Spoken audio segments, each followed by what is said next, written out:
Yo, I know I said that I would get better at just articulating my thoughts and better at stream of consciousness type shit, but I think it's much easier to express my emotions via writing. So I wrote this today, and I'm going to read it. Life is still rage baiting me, man. I feel like sometimes I'm being held back by my own circumstances. But then I think that in order to grow, I need to break these perceived limitations. I need to learn that no matter my circumstances, I can still do whatever I set my mind to. But maybe my willpower isn't strong enough. Maybe I'm too weak. Or maybe just life wants something else out of me. I don't know. Maybe God is giving me these particular circumstances in order to become the man that I'm meant to become.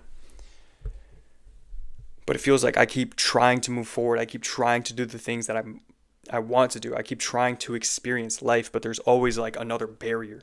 There's always another mountain to climb, another horizon to seek, another dragon to slay. And recently I sold my bike for $1,500 less than market value. You know, I gave the buyer a really fucking good deal 2 weeks ago. And he's still to this day giving me a hard time about it. And unfortunately for him, man, there's like a lot of problems with it that were unknown to me. And he wants to return it, and he's refusing to sign the title. He's refusing to transfer registration and all that shit. And of course, like, I'll decimate him in court if it gets to that. You know, I'm pretty confident that shit's gonna go my way. But it's just a fucking pain in my ass. Another thing, my ex found my burner account. And like all of her friends were roasting me in the comments. A lot of her friends were like, even on here, man. And not gonna lie, that shit kind of stung a bit. It kind of got to me because I'm just starting out, you know. And posting content's embarrassing already. And one of the biggest hurdles that you have to get over to post your first post, to keep posting, is the fact that people you know might see it. So in a sense, that was one of the worst case scenarios that could have happened. But they're all fat, so it's cool. You know. And my fucking hands are still numb, man. I went to the fucking neurologist today and he said I might have some, neurodegenerative disease. So that's fucked up. I don't know what it is, man. I'm just hoping it's carpal tunnel or something fixable. It could be MS, muscular sclerosis. It could be permanent nerve damage. You know, I might never be able to feel my hands ever again. I'm 23. My body is still misaligned from having a stroke. I'm still weak. I still can't play basketball or pickleball. I'm still broke, man. I'm still nowhere near where I want to be in life, dude. Fucking sucks, bro.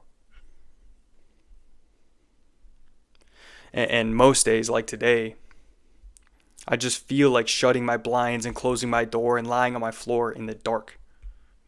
And listening to fucking sad music really loud, bro. And I know that's that's like kicking a man when he's down. But when you're in these moods, man, that feels good, bro. Most days I feel like taking a bunch of stimulants, like Adderall and caffeine, and just staring at my computer screen in the dark and trying to figure out how to make it in the world. And it's hard, man, you know?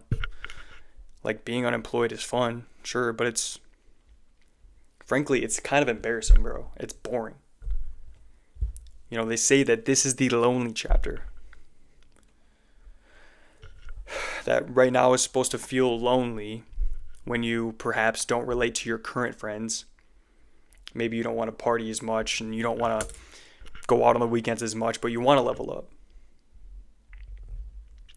And you're taking such an unconventional route that no one gets it. No one seems to understand. It's kind of like It's kind of like a humiliation ritual where, people call you cringe and people don't really understand what you're going through, what you're after, where your head's at. And that's what it feels like, dude. It feels like I'm just going through this humiliation ritual to become successful, and that success isn't even guaranteed.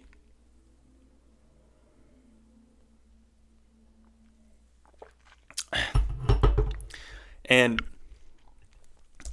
I posted this to my burner Instagram that my ex saw, and it was kind of a joke. It was like, it was a quote that said, "Just because you don't quit doesn't mean you're gonna make it."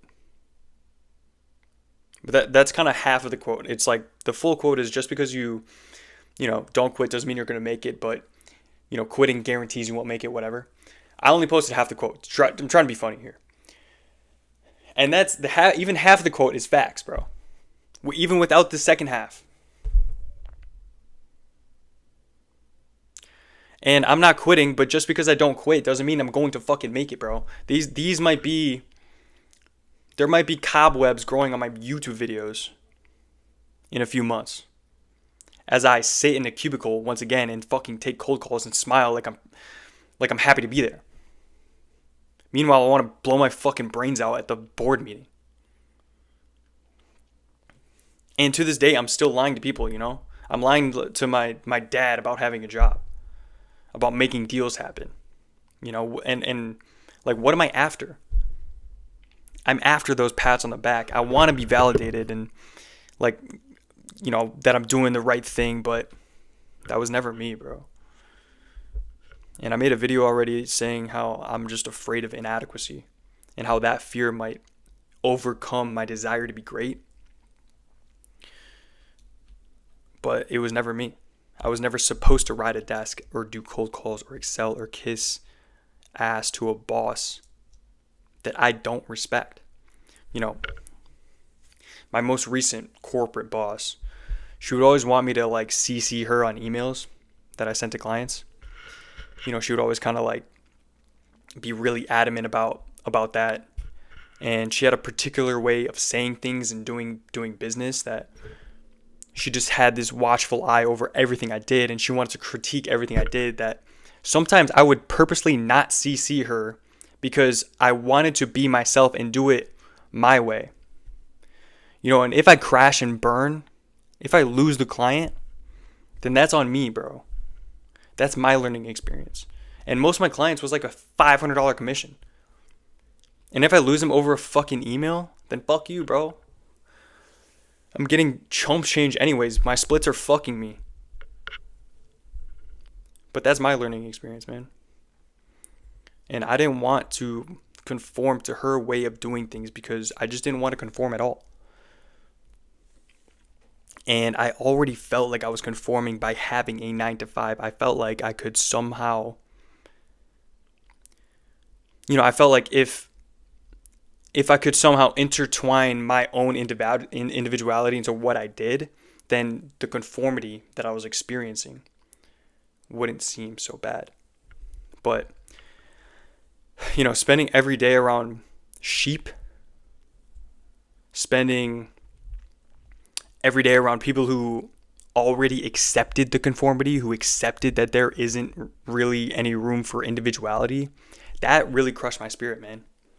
Because I'm looking at some like 30, 40, 60-year-old motherfuckers that have been doing this for 20, 30, 40 years, man.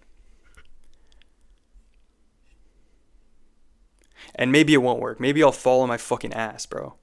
Maybe I'll fail. Maybe I'll have to run back to corporate America, tail tucked between my legs, and kiss ass for another entry-level analyst position for 50, 60K a year. I don't know. I don't even really know what my goals here are. I'm pumping out content. I'm writing. I'm pumping out short form. I'm posting on my blog. I'm keeping busy. But am I just delaying facing reality, or can I figure it out and build something that I enjoy doing? Can I make fucking Scottswa a person? Can I make Alexander Scott a famous writer? I don't know, bro, but I'm running out of money. And it seems like I'm running out of time too. And I'm still conditioned. I'm still of the belief that I need that shit. And maybe I am depressed, dude. Maybe it's just hard to accept this version of reality. And no matter how hard I try to reject it and suppress it, maybe I have to face and I have to accept that this is reality. You know, if lying on my floor in the dark isn't a sign of depression, then I don't know what the fuck is. But I don't know what else to do, bro. I've had interviews and people emailing me back about jobs and calling me about jobs that I refuse to take or respond to because the thought of corporate America and returning to a desk job, that scares me, bro. It disgusts me. The growth that I've experienced these past few months and the things about myself that I've learned and the things I was able to accomplish and overcome have truly been a beautiful experience. And of course, I'd like to keep the ball rolling, you know. But I'm just not sure how long it'll last. I'm not sure how long I can uphold this facade. I'm not sure how long I can show the world that I'm something that I'm not. And I have drive, I have ambition, I have passion, I have ideas that perhaps don't fit the conventional ideas of reality. I have goals that perhaps seem wildly unattainable, but I owe it to myself to try. And if I find myself on my last leg, like I said in my last video, I'm going to disappear to fucking Asia. I'm going to pack a bag, you know, and with my last couple $100, get a one-way ticket to like the Philippines or Thailand or some shit. And I already feel like adventure is calling me. I already feel life steering me towards the right path, but sometimes I'm not sure. Write this shit down. Sometimes I'm not sure if my dreams are just playing a cruel joke on me and they should stay on my pillow, or if my destiny is urging me to start living. Quote that shit. But I guess there's only one way to find out, motherfucker.